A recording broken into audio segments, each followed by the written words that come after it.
So you hear the word asset thrown around all the time, right? But what does it actually mean? It seems simple on the surface, but trust me, the definition has evolved in some really fascinating ways, especially in our super digital world. So let's dig in and figure out what's really going on. To kick things off, just think about this for a second. What on earth connects a massive factory, a legal document like a patent, and the lines of code that make your favorite app work?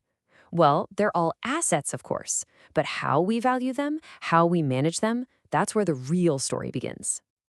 All right, first things first, we've got to get the fundamentals down. We're going to start with the official kind of by the book financial definition before we jump into how all of this is changing in the modern world.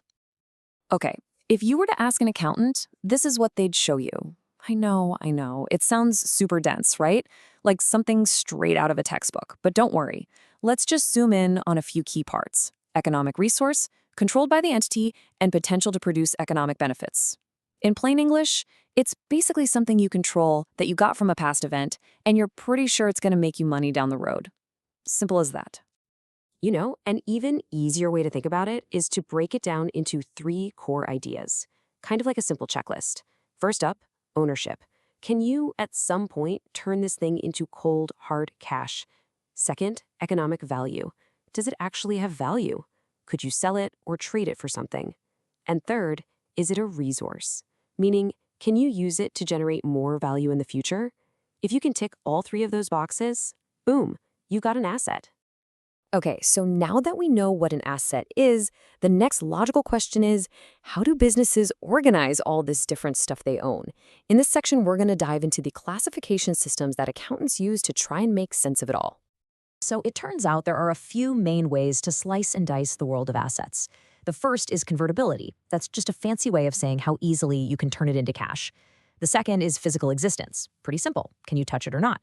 And the third is all about its usage, like is it part of your core day-to-day operations or something else? Let's take a closer look at the two most common ones. So, this first method is probably the one that makes the most sense right off the bat. Can you physically touch it? On one hand, you've got your tangible assets. This is the stuff you can see, feel, bump into. On the other hand, you have intangible assets. These are the ones you can't physically hold, but man, their value can be absolutely massive, because they often give a company its secret sauce, its competitive edge. Let's look at some examples. This will make it super clear. For tangibles, you're thinking of the obvious stuff: buildings, company cars, all the inventory sitting in a warehouse. Even cash itself is a tangible asset. But then you look at the intangibles. We're talking about things like goodwill, patents, brand recognition, that feeling you get when you see a certain logo, and of course, software. And listen, this is so important. For so many companies today, a huge chunk of their real value is locked up in that intangible column. All right, the second big way to categorize assets is all about convertibility, or what you might hear called liquidity. Basically, how quickly can you turn it into cash? So you've got current assets. These are short-term things, stuff a company expects to sell or use up within about a year. Then you have non-current assets, sometimes called fixed assets. Think of these as the long-term workhorses of the company. They're bought to be used for a long, long time, not to be flipped for a quick buck. So what does that look like in the real world? Well, your current assets are things like the cash a company has on hand right now, its inventory that it plans to sell pretty soon, and something called accounts receivable, which is just the money that customers still owe them. Non-current assets, that's the big ticket stuff: the land, the buildings, the heavy machinery. And, yep, even some of those intangibles like patents and trademarks can be non-current, since they're held for long-term value. Now, this is where things get really interesting. Everything we've talked about so far is classic accounting, and it's essential. But, and this is a big but, it doesn't tell the whole story anymore, not in a world run by technology. So let's make a hard pivot and talk about assets in the digital age. I mean, think about it. In today's economy, a company's most critical assets might not be in a factory or a warehouse at all. They might be completely invisible, just existing as lines of code on a server, a database full of customer info, or a complex piece of software. So the question becomes, how on earth do we think about these new kinds of assets? And this is fascinating. Software engineers actually have their own definition of an asset. And for them, it all boils down to one key idea: reusability. Here, an asset isn't just about monetary value, it's any artifact, be it code, a design document, or a diagram, that's intended to be used more than once. Its value comes from its ability to be leveraged over and over again. And this brings us to a really critical new concept. We all get that a physical asset, like a truck, wears down with use. We call that depreciation. But a digital asset doesn't wear down. Instead, researchers call its loss of value degradation, and it's something that happens because of the decisions made about it over its entire life cycle.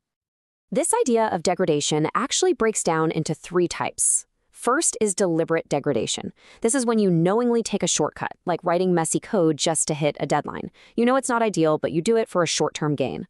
Second is unintentional. This happens from a lack of knowledge, like an inexperienced developer accidentally making a mistake they don't even realize is a problem. And finally, there's entropy. This is just natural decay.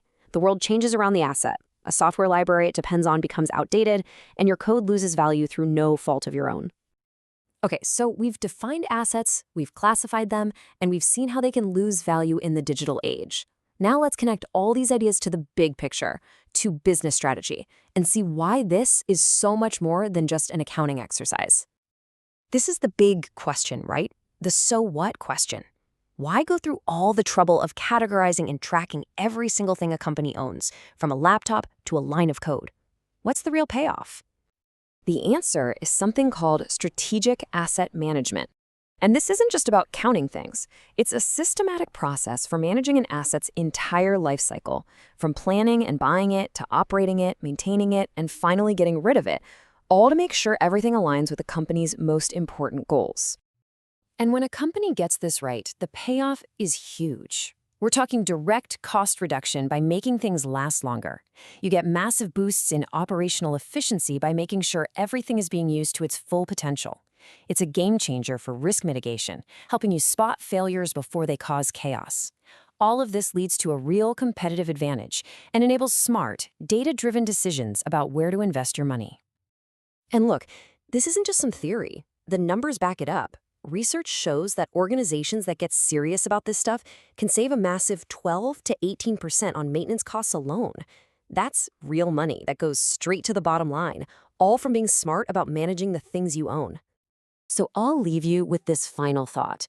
A physical asset, like a machine, loses value as you use it. A digital asset, like software, loses value when you neglect it.